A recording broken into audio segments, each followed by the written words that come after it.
The square root of 2. What is that? Well, to you guys, the viewers, to put it simply, it's just a number. AKA, or if you want to be fancy with it, it's a real number. Also what is known as 1.4142135623733095. 2 hours later. 807317667973799. Holy shit, doesn't that just roll off the tongue?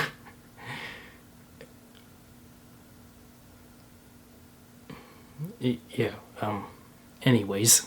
Now, in a geometric perspective, the square root of 2 can be described as the length of a diagonal across a square, which each length of side 1, and by using the Pythagorean theorem to solve for that diagonal explicitly.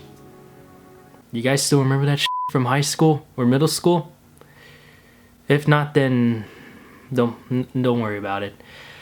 I'm pretty sure most of my friends who just graduated college that aren't math majors probably forgot about that formula at this point. But this video is not about the history or the origin of the square root of 2. That is, unless you want me to explain it in further detail, then we're gonna be here all day then. But nah, I'm not gonna waste too much time on you. I know you guys have a life. I mean, besides, I gotta meet up with a friend for dinner in like an hour, and I'm currently not making this video. Yay for procrastination. Instead, I will be explaining to you guys in detail why exactly the square root of 2 is an irrational number. So why are we focusing on this number in particular? Well, it is said that according to Euclid's Elements, that the square root of 2 is the first irrational number to be discovered. This book listed the full proof, although the proof originally was first hinted by the Greek philosopher Aristotle from his book Analytica Priora. The way I will explain this proof to you guys is called the proof by infinite descent. This method is considered a common technique for proving this theorem, even though there are several different approaches. So the proof of infinite descent can be interpreted as a proof of contradiction relying on the well-ordering principle, meaning that every non-empty set of positive integers contains a least element. Basically, all you need to know is that we're proving this proposition by contradiction. You don't really need to know the tiniest of details. That is, unless you are taking some sort of college level class relying on mathematical analysis, then yes, you do need to know the details. Okay, I'm getting sidetracked here. Honestly, I could have just said that we're proving this by contradiction and then that would have been the end of it. It would have saved me the time. Alright, I'm gonna have a separate video where I demonstrate and work out the proof, overlay on top of the video where I explain the steps and details right now. No, that's more like it. Alright, before we dive into the argument, let's go a little back into elementary school and review over what defines a prime number. If you recall, a prime number is a natural number greater than 1 whose factors are 1 and the number itself. For example, obviously 2 times 1 is 2, 3 times 3 is 3, 5 times 1 is 5, etc. For a composite number, which is the opposite of a prime number, it is a positive number that contains at least one divisor other than the number 1 and the number itself. Examples of composite numbers includes 4, 1 times 4, 2 times 2, 10, 1 times 10, 2 times 5, 18, 1 times 18, 2 times 9, 3 times 6, etc. So now you know the difference between what a prime number and a composite number is. Now, one thing that is needed to go along with the proof is to understand what the definition of coprime means. So the term coprime refers to two positive integers, a and b, that are both commonly divisible by 1 and 1 only. In other words, the greatest common divisor of a and b is equal to 1, or the GCD of a and b is equal to 1. For example, 6 and 11 are coprime, both being commonly divisible by 1, 4 and 7, 20 and 31, and etc.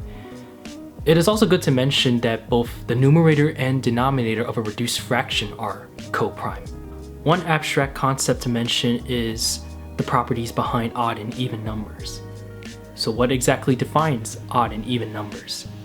Odd numbers are any integer that is not divisible by 2, whilst even numbers are any integer that is divisible by 2.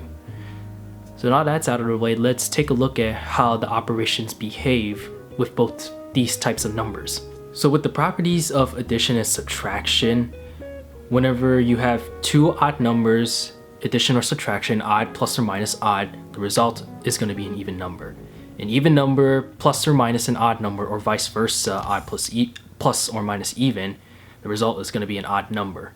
And for an even plus or minus an even number, the result is going to be an even number.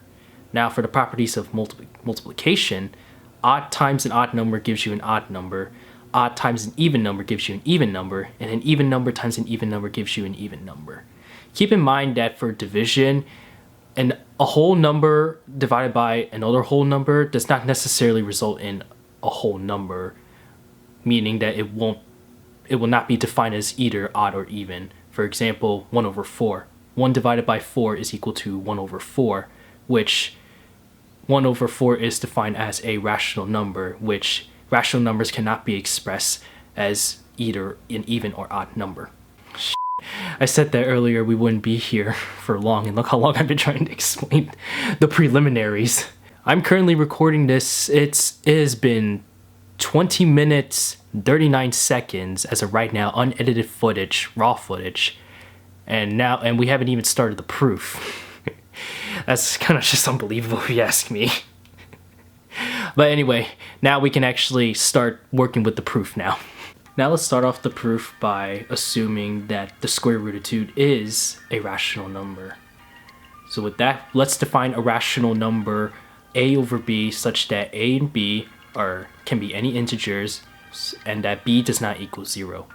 So also keep in mind that we also want this rational number to be irreducible, or we want both a and b to be co-prime. So now let's set up the equation. So what we have is a over b is equal to the square root of 2. So what we can do, we can manipulate this equation by squaring both sides, so that we have in parentheses a over b square equal to 2, because a square root of 2 square, anything with the square root and then square that, you're going to cancel the square root symbols, and then you'll be just left with just the number itself. So now in parentheses, we have a over b square, meaning we will have to square both the numerator and the denominator, being left with a square over b square equal 2. So now let's multiply b squared to both sides such that we now have a square is equal to 2b square. Observe that 2b square is an even number, which means that a square has to be an even number as well. So recall from an early preliminary explanation that the product of two even numbers yields an even number. So because we have that a square is equal to a times a, and based on the previous statement that a square is an even number, guess what? The term a also has to be an even number as well. Alright, so let's research this equation a little bit further. Now let's denote a new equation for the term a such that it defines as an even number. Let's call a equals 2c, where c can be any integer. So from the original equation, we had a squared equals 2b squared. So by using the substitution method, we have that in parentheses 2c squared equals 2b squared. And by squaring 2c, we would now have 4c squared is equal to 2b squared. And then we can divide by 2 by both sides so that we get 2c squared is equal to b squared. With this new equation, let's take a look at 2c squared. It looks similar, does it? Well, as a matter of fact, it's an exact replica of the previous equation we manipulated to observe 2b squared. So what kind of conclusions can we draw from there? Exactly, 2c squared has to be an even number, meaning b squared also has to be an even number. And guess what? The term b has to be an even number as well. So based on using algebra and analysis for observing both terms a and b, we can now conclude that a and b are both even numbers. But now wait a second. Didn't we mention earlier that for a rational number, we said that we want a and b to be both relatively prime to each other, or in other words, co-prime? We did state that. Recall that in order for two numbers to be co-prime, they both must be commonly divisible by 1 and 1 only. But here we have a and b being both even numbers, and that what defines an even number is equal to 2n such that n can be any integer. This means that a and b are not co-prime because they have divisors of 1 and 2, meaning they do not meet the criteria of a over b being irreducible. You know what this means, right? Ladies and gentlemen, we have just come across a contradiction. Oh my god. So because of this, we can now say that the square root of 2 cannot be expressed as a rational number, and thus the square root of 2 is indeed irrational. So did you learn something new? If so, then that's pretty awesome to hear. Yeah, so this is my first time explaining a math topic and uploading this math topic video. And this is some sort of idea I've been having for quite a while, because now that I'm back on the channel, I'm trying to figure out ways on like how to grow rather than just me uploading vlogs, because even if I were trying to upload vlogs, it's not going to be like somewhat consistent, so there has to be other videos or other ideas that I want to try out. So this was the first thing that popped up in my head, and I just thought I'd give it a shot. If you do like it, that's awesome. Just let me know if I should do more videos covering a bunch of math topics, anything. But that's pretty much gonna wrap it up for this lecture.